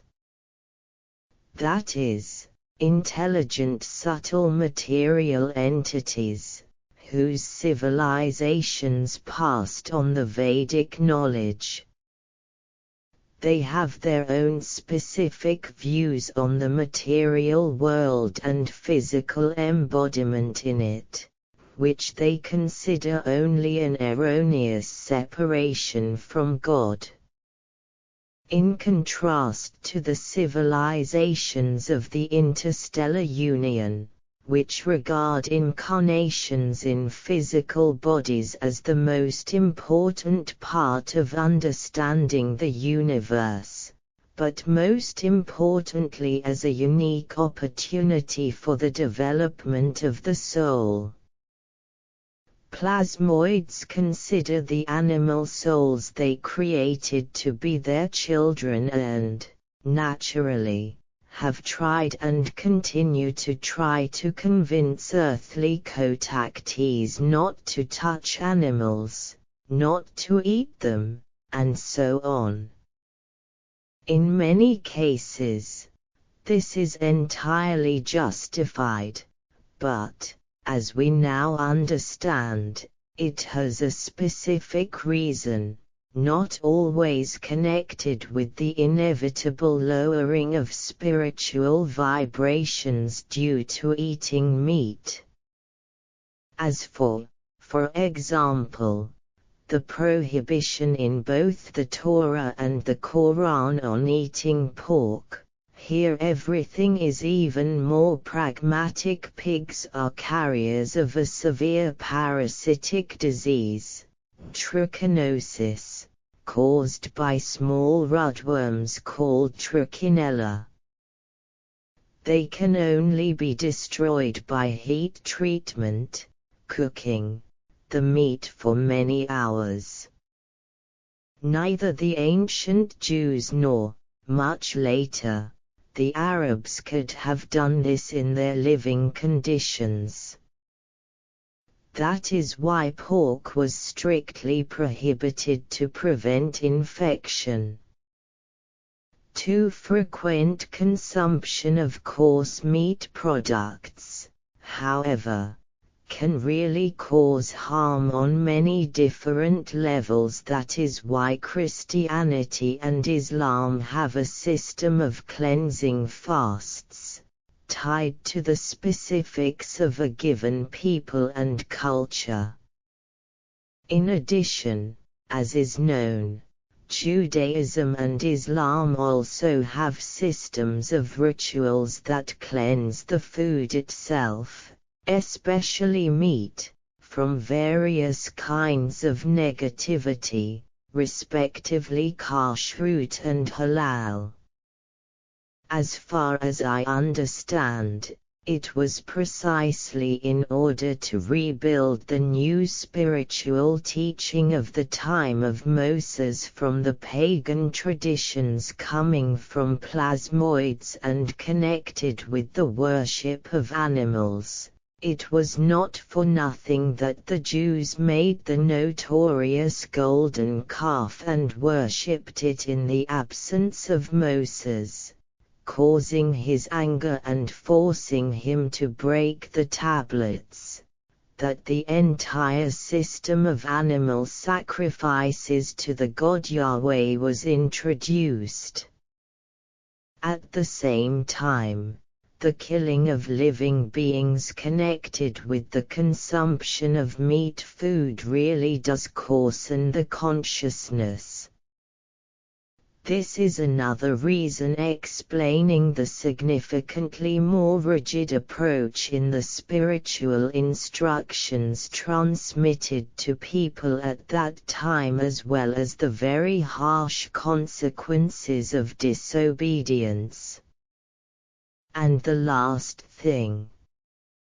It was after the war, due to the lowering of people's spiritual vibrations, that the microorganisms that were previously responsible for the utilizatio of dead biomass, decomposition into constituent elements, mutated, giving rise to colonies of modern pathogenic bacteria and viruses. Well, all the additional tools for implementing this principle of like attracts like were, of course, found in the universe. If we sum it all up, it becomes clearer why in the post-flood times, after the war and cataclysms, such a very severe teaching was needed, conveying high truths in such a form, not always pleasant to us now. In a different, more humanistic way, it was simply impossible to form in those times the egregore of the Jewish people, called upon later to accept the incarnate Jesus. It was a spiritual teaching, relevant in precisely this form in the post-war era of loss of knowledge, loss of light Kali Yuga, the beginning of which is dated by the Bhagavad Gita to the time of Krishna's arrival, approximately 5,000 years ago. According to the information of the Interstellar Union, Krishna was the incarnation on Earth of a soul that is the coordinator of our galaxy, a soul that is on a very high spiritual level, and therefore truly perceived, by us and by ourselves, as the Supreme Personality of God, as the Bhagavad Gita says. Well, later, 3,000 years after that, in the time of Jesus, much of what was necessary before had lost its relevance and required, at a minimum, updating. Now let us talk about the antagonism of the Jewish sages, and indeed of the majority of the chosen by God, that is, in essence, by Jesus. Jewish people towards Jesus himself. Along with great opportunities, as always happens, this people had, and has, a great responsibility before humanity, which is implied, first of all, by any chosenness. As we know, the Jews ultimately could not believe in the divinity of Jesus, despite his wisdom from his earliest years, which the Jewish sages, those same scribes and Pharisees, so called in the New Testament for their dogmatic adherence to the outdated norms of the old teaching, were not able to deny. Jesus did not hide from them the path of his soul and the peculiarities of his mission, directly saying that he was that very God Yahweh. Moreover, the Jews had a complete understanding of reincarnation, which in Judaism is called the term Gilgal. But the Jews, for the most part, did not believe that the mission, Moshash, was before them, because they expected something completely different from their Savior, not a call to love even in response to evil, but an uprising, an exit through his power and miracles from Roman slavery, followed by a complete restoration of the destroyed Jerusalem temple. It was precisely with these expectations, as it turned out, that Judas Iscariot's betrayal was connected. Judas did offer to give away the teacher's location to the Romans and received his 30 pieces of silver for it. However, he had a very clear motive, and he did not want Jesus to die. Judas also sincerely hoped that the teacher, who had repeatedly performed miracles before his eyes, would restore justice and sweep away the hated pagan Roman ego. But this did not happen for too long. Then Judas decided to take extreme measures. He was convinced that under the threat of terrible torture and death, his beloved teacher would finally be forced to show everyone his power instead of preaching about turning one cheek instead of the other. When this did not happen, Judas was still unable to understand that the teacher and his teachings were an inseparable whole, and therefore Jesus could not violate any of the commandments he proclaimed. Unlike the teacher, Judas violated this teaching, but not by betraying Jesus, but by the fact that instead of sincere, deep repentance for what he had done and the same request to God for forgiveness, he found the strength in himself only to return the money and commit suicide, sending his soul, primarily by this, and not by betraying Jesus, to the lower levels of the spiritual world. Of course, both Jesus himself and his, so to speak, support group from Barricade could have easily prevented the terrible suffering and death on the cross if they wanted to. But no one could go against the divine plan, in the development of which he himself took part, if one can say so. The full meaning of this martyrdom is beyond the scope of this article, so here we will only say that it was the Barricadiers who put the guards to sleep and took Jesus' body to their ship at night, and then the most important thing in this whole story happened, and not only in this one.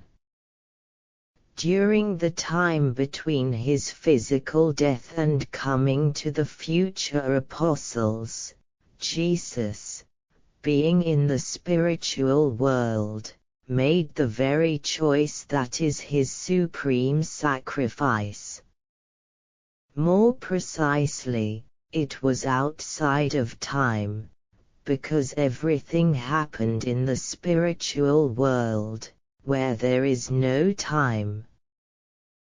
Possessing, in essence, divine abilities, Jesus completely erased the information about physical death as such from the DNA of his body.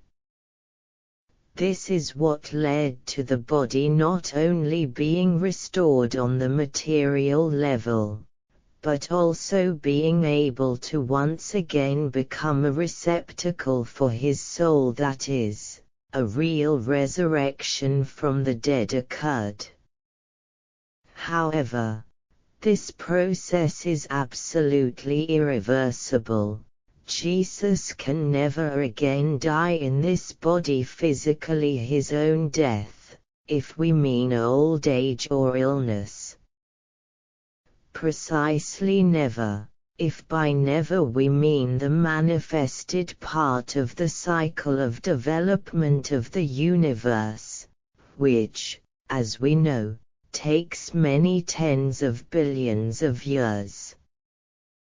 By doing so, Jesus deprived himself of the opportunity to permanently reside in the spiritual world, as well as the opportunity to physically incarnate in the infinite number of manifested worlds of the universe, where the conditions, to put it mildly, are much more pleasant than in our physical reality. In essence, he consciously tied himself to our material world. But why did he do this? It turns out that only by being in our physical world in a material body can we maintain such a level of connection with our spiritual egregore, Christianity, at which, through the rite of communion, Jesus can connect with everyone who truly believes in him. And not just connect energetically, but take on and dissolve all the negativity of this believer, that is, everything that we call sins. In this way, Jesus cleanses our world, leading it to the light. This has nothing to do with the propaganda of Christianity and religiosity in the abstract sense, being a completely clear energy technique. But this works once again only if the believer sincerely, and not formally, accepts the teachings of Jesus and his very personality. Through each person who receives communion, Jesus in this unique way elevates humanity, preparing it for the planned event, which will be discussed in the last section of the article. At the same time, connecting with the negative energy of everyone who undergoes the sacrament, Jesus experiences, to put it mildly, spiritual and energetic discomfort, which can be understood from our level of perception as suffering. This is what is meant when Christianity says that we continue to crucify Jesus with our sins. As we were told through Irina, his spiritual guides, who are on levels of the spiritual world beyond us, tried to dissuade him from this exceptional sacrifice, unique for the universe. Jesus' guides told him, "They have already crucified and killed you, and now they will crucify and kill you with their sins constantly." But Jesus still made his sacrificial choice for us. We were also told that many in the galaxy do not understand why he did this in relation to our planet. One of the explanations is that he stood at the origins of our creation. For him we are like his children. The second explanation, obviously deeper, is that he has his own special plan for humanity. We will also talk about this plan at the end of the article. Jesus is currently in a physical body on the planet Barekhad, the capital of the interstellar union, that is, the homeland of his physical father.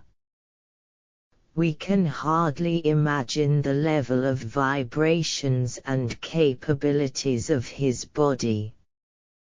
A special artificial island of approximately 20 square kilometers, surrounded by a huge reservoir, was created for Jesus.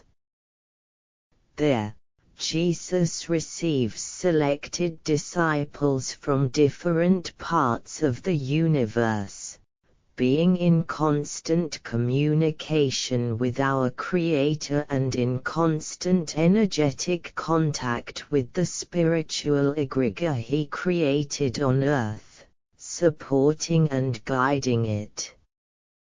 Such voluntary isolation is caused by the fact that even the highest vibrations of the inhabitants of Barekhat contrast too much with the spiritual level of Jesus, and, being among them, he would experience constant severe discomfort, feeling, and therefore dissolving, or burning as you prefer, all the negative manifestations of their vibrations.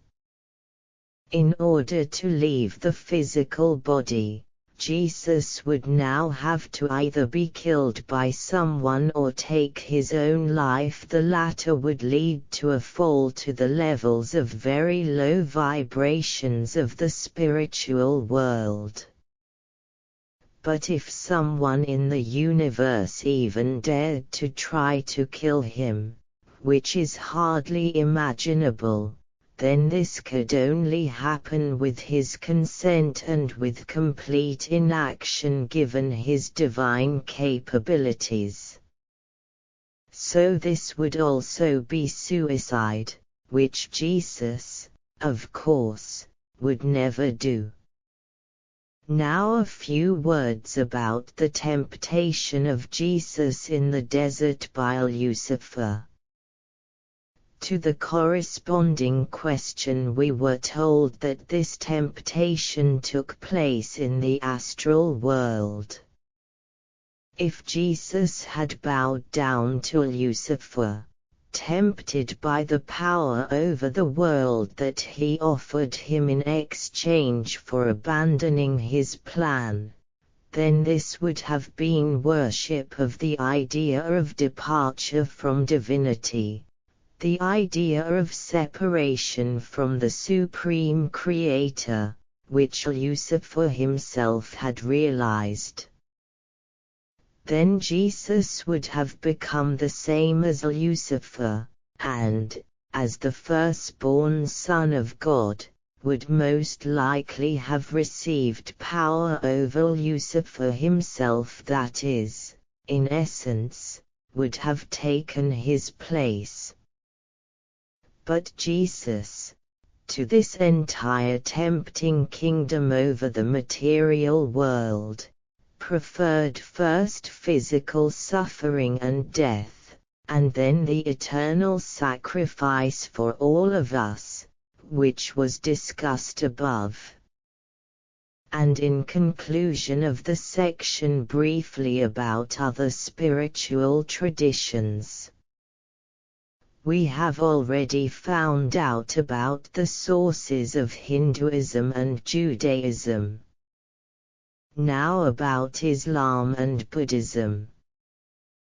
The Prophet Muhammad was a physical contactee of the planet Tumsaut, like Moses. The teaching that was transmitted to him was aimed at forming a single spiritual and national egregore from disunited Arab tribes that were actively at odds with each other. Anyone who finds the time and desire to look at least at Wikipedia, not to mention the Quran itself, will easily see that this knowledge is based on the same biblical truths, little different, in essence, from those transmitted earlier, but adapted and updated to take into account the new time, several centuries after the birth of Jesus, as well as the specific geographical and historical situation around the Arab world of that time.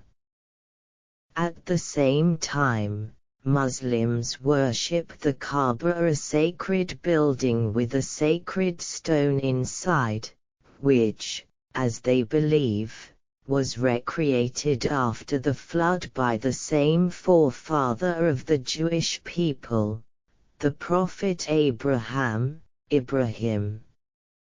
At the same time, Islam fully recognizes the existence of the Virgin Mary, Miriam, as the mother of Jesus and Jesus himself as one of the great prophets, Isa.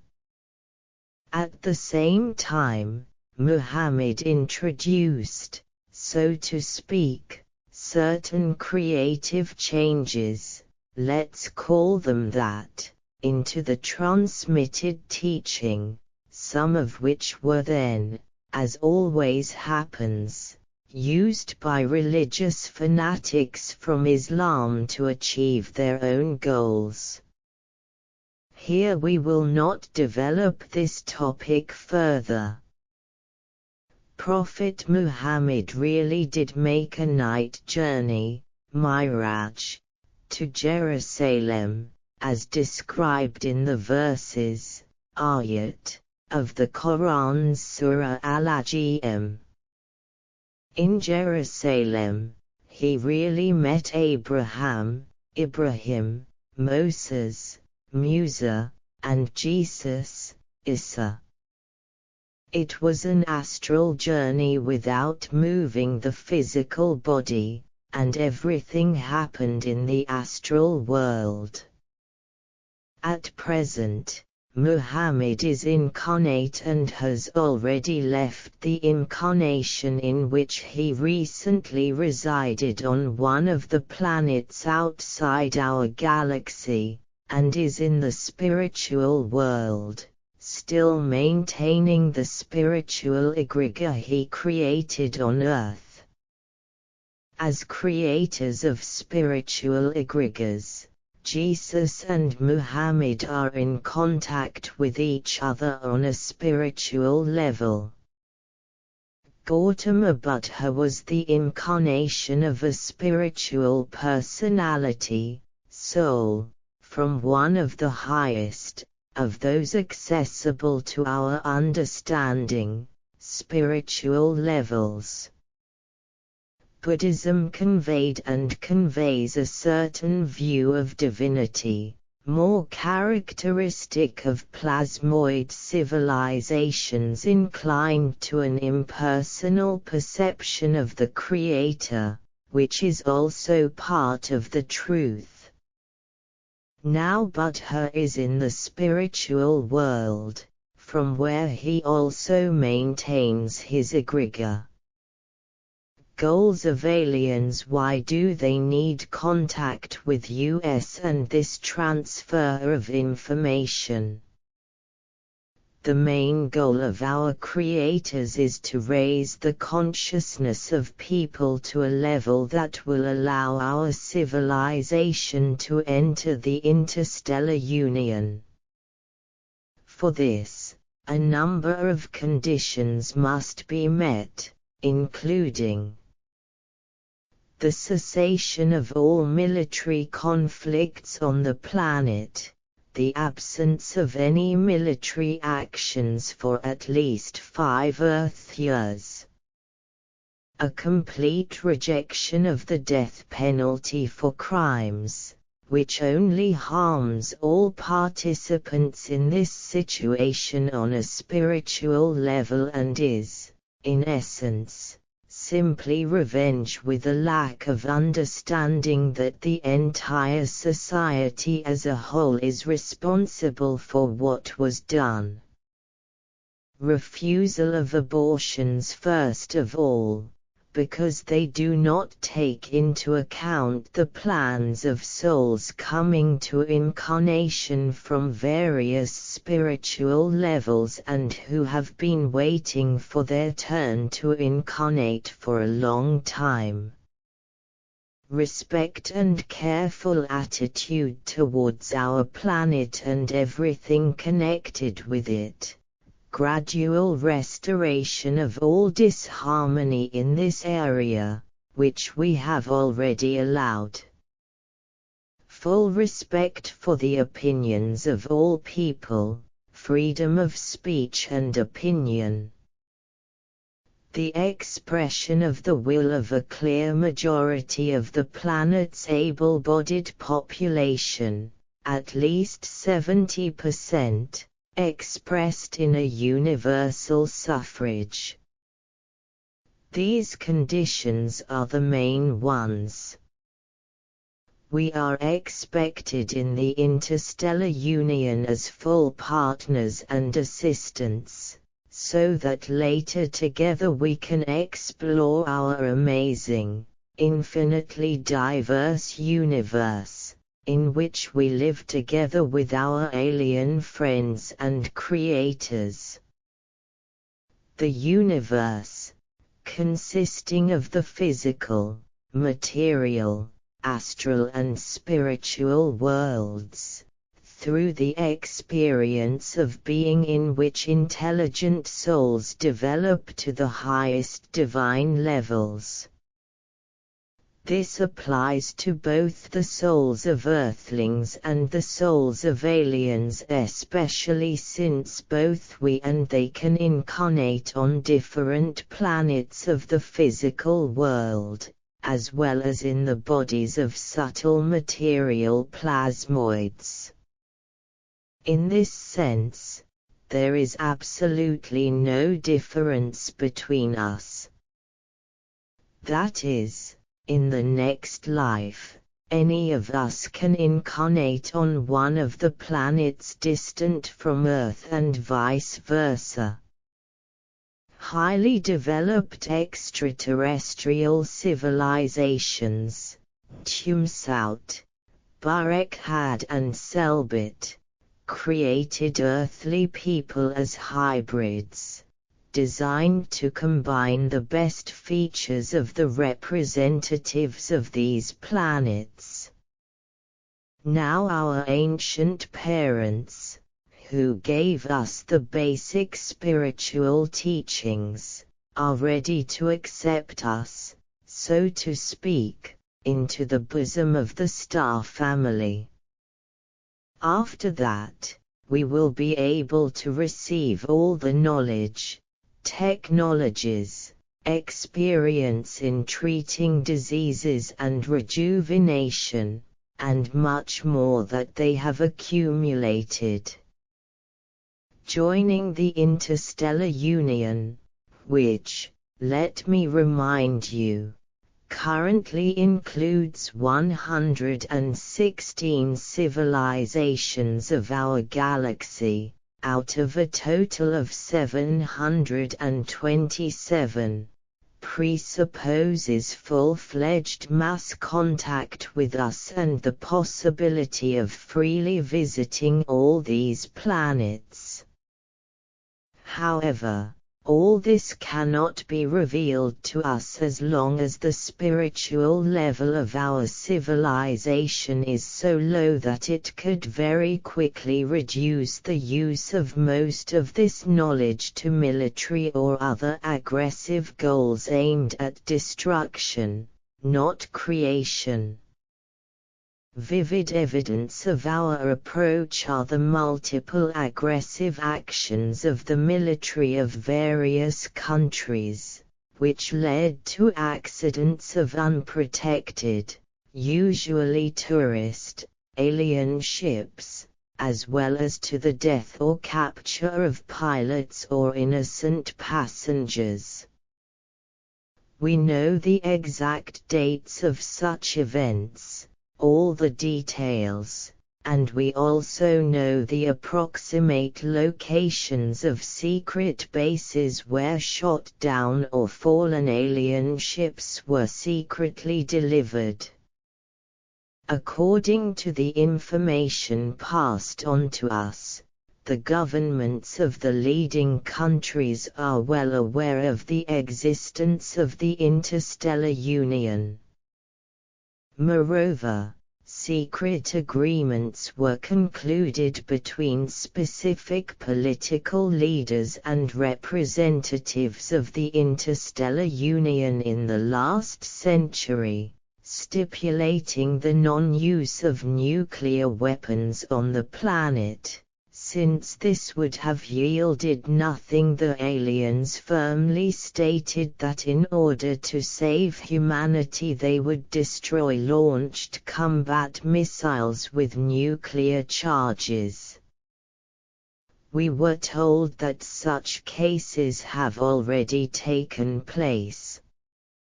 At the same time, our creators do everything possible not to deprive us of freedom of choice, freedom of development on the path that we ourselves choose. This, as well as the physical safety of contactees, who will immediately fall under the hood of our humane special services, are the main reasons why we are not given the publicly available material evidence of contacts that many people desire. Even if such evidence were available at the official level, they would try to disavow it with all their might. If they were massive, then this would lead, with our level of collective consciousness, not to reconciliation within society at all, but to its disunity due to attempts to use contact with aliens for their own selfish purposes, including, again, military ones. Well, their opposition to such use would lead to mutual violence, that is, the implementation of our favorite blockbusters, where, quite deliberately, aliens are often presented to us as an aggressive hostile force. In other words, they will not force us to be happy by means of imposed mass contact. Instead, throughout our history they act through individual contactees, who, to the best of their ability and capabilities, convey to us knowledge from the Interstellar Union. Among these contactees, who were quite conscious, were well-known personalities, such as the entire Roerich family, Helena Blavatsky, Konstantin Tsiolkovsky, Wolf Messing, Vega and many others. The entry of the Earth into the Interstellar Union, as it turned out, is also the goal of Jesus himself. As we remember, he is in a physical body on the planet Barekhad, the capital of the Interstellar Union. When this happens, after fulfilling the above conditions, essentially reflecting the meaning of several commandments of the New Testament, Jesus will fly to Earth in a physical body. This will be the very second coming as a celebration of our achievements. And then, according to Jesus's plan, the key moment should happen. He is convinced that Earthlings themselves will offer him to become the ruler of the planet. Then the era of love and light will come again, similar to the one that was before the war 12,000 years ago, but on a different turn of the spiral of development. Thus, the entire puzzle of information is put together, explaining in a single knowledge both spiritual and religious truths, and historical aspects, and a completely material picture of the alien support of human civilization by our creators from the interstellar union of the galaxy. And the last thing in this article. We also managed to find out that, in addition to the interstellar union, there are other communities of civilizations in the galaxy. Their participants do not always agree with the ideas of the interstellar union, but there is no open confrontation between these communities of civilizations. One of the most famous communities of this kind is known to us as the Galactic Federation, which is based in the Pleiades constellation. It includes 17 physical civilizations and about 700 subtle material, plasmoid, civilizations. At the same time, 3 of the 17 material civilizations are also members of the Interstellar Union, which does not contradict the rules of both communities. Earth contactees often call the Galactic Federation the Federation of Light, since it contains many high-vibration plasmoid worlds. A number of participants in the Galactic Federation are more determined to change the situation on Earth. They are ready to intervene and help us bring order to society and the planet. However, they cannot and will not do this without the permission of the Interstellar Union, which includes the civilizations that directly created our ancestors. The Interstellar Union currently ensures the security of our civilization first of all, from attempts of authorized influence on us by individual representatives of different planets who violate the laws of the Interstellar Union. In fact, these are criminals or, if you like, pirates. For this purpose, a special division of the Galactic Security Service operates, which deals with our planet. In addition, due to the presence on Earth and under the surface of the Moon of many bases, including military ones, of several civilizations of the Interstellar Union, a system has been created that is capable of preventing or repelling an attack on our planet from space, as was the case with Selbit. So, dear friends, everything depends only on you and me. Including specifically on you, dear reader. Thank you for reading this post. The above information was transmitted to all of us through the contactee Irina Podzorova, mainly by these specific representatives of the civilizations of the Interstellar Union. Midgaskors, humanoid, biologist, psychologist, specialist in alien life forms. Planet Esella, constellation Boötes, 36 light-years from the Sun. Raumtier, humanoid, specialist in the history of interaction with young space civilizations. Planet Barekhad, constellation Cygnus, 670 light-years from the Sun. Tepeauridos, reptilian, biologist, ecologist, transformer of reptilian genetic information into cells of humanoid races.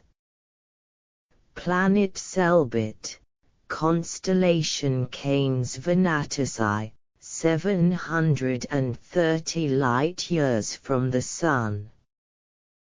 The author expresses personal gratitude for the invaluable knowledge passed on to us to Midgascors, Raumtia, Tepeauridos, as well as Kakito, Planet Daral, Saint Germain, Planet Diceru, Myrakkout, Planet Barekhad, Lishioi, Planet Shimor, Olmaromzu, Planet Fultissa, not part of the Interstellar Union, and other aliens outside this list. Additional information received later. Function of the genes of each of the parental races in the human genome. Man is a combination of biological and spiritual nature. His physical body contains genetic information from 4 different races, absolutely different from each other. Most of all, representatives of the earthly civilization have genetic information from the primates of their native planet. This made it possible to stabilize the genetic information of 3 races that came from space and decided to participate in the great sacrament of creating a being in which an intelligent spirit from the eternal and common home for all the world of non-embodied spirits can incarnate. 45% of the genetic information of earthly primates allows intelligent earthlings to easily adapt to the natural world of your planet, but due to the peculiarity of the evolution of these animals, the human brain is designed in such a way that the intelligent spirit that manifests through it easily forms habits up to automatic reflexes, sometimes replacing genuine spiritual thinking. At the same time, stable connections between neurons are formed in the cerebral cortex of an earthly person according to the network type. The energy involved in these connections of nerve cells is always aimed at their preservation, which is carried out by activating the instinct of self-preservation when faced with a situation that contradicts the usual course of events or the formed worldview. This is a useful divine mechanism that helps the spirit to adapt to earthly reality very quickly and productively. But with disharmonious upbringing and living in a society of low-vibration people, this feature contributes to the preservation of negative experience of interaction with people and includes the instinct of self-preservation when trying to go to light, faith, kindness and love. The emotion of fear is precisely the earthly form of avoiding danger, real or imaginary. It arises when the instinct of self-preservation is activated. The genetic information of the inhabitants of Tumsaut mainly affects the digestive and locomotor systems. It was the genes of the Tumsaushas that made you omnivorous, since after the Barek-had-Selbit War, the Earth became different, and the conditions on it required a large amount of animal protein food for the preservation and development of intelligent life than it had been before. Also, the genes of the Tumsaushas helped you become upright, flexible creatures, practically devoid of hair.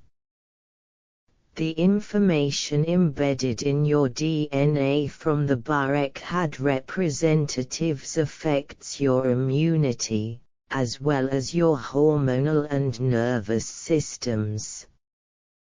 It is thanks to the genes of the Barek-had representatives that your lymphocytes have the ability to remember for a long time the proteins of microorganisms that are dangerous to the body.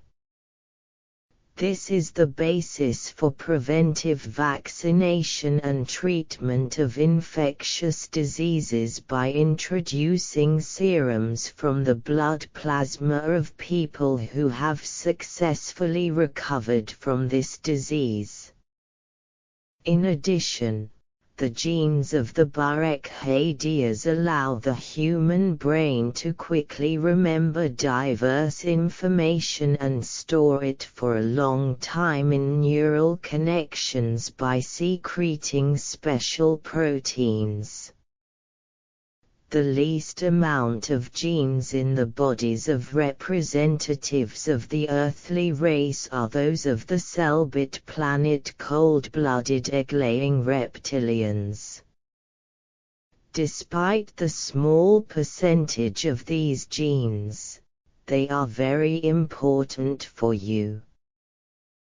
They are the ones that code the formation of synapses in the brain that are capable of responding to an increase in the level of stress hormones, for example, adrenaline, with a surge of energy activity in the frontal and parietal regions of the brain, through which the consciousness of the intelligent spirit, as well as its will and thinking, is manifested.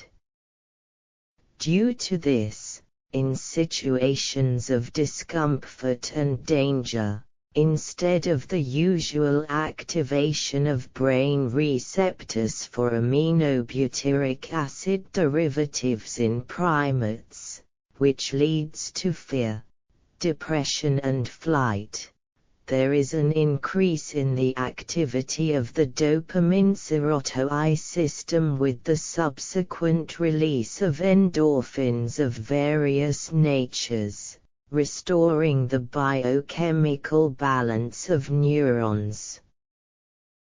This allows people in stressful situations to adequately perceive the world around them, think productively, act effectively and according to the circumstances. Each earthly person contains a genetic complex that allows him to live and develop on this planet as a harmonious biological, social and spiritual being, and the energy components of human DNA contain the potential of all the creators of your race. The DNA of primates contains the energy of the earthly plasmoids that created the souls of these animals, and the DNA of the 3 galactic races contains the energy of their planets and star systems. Thus, the paths for contacts with humanoids, plasmoids and the spiritual world are open to intelligent spirits incarnated in earthlings. These opportunities should be used by you for the good if you are interested in developing divine qualities in yourself, without which true love, wisdom and happiness in the light of the one God, the Creator of the universe and our common Father, are unthinkable. Midgaskors, biologist, psychologist and specialist in alien life forms. Planet Esela. Li Xioi, a specialist in the study of the astral world and energetic astral interactions. Planet Shimor. Dusby-Pa, zeogeticist, specialist in genetic modifications of intelligent anthropomorphic races. Planet Tict.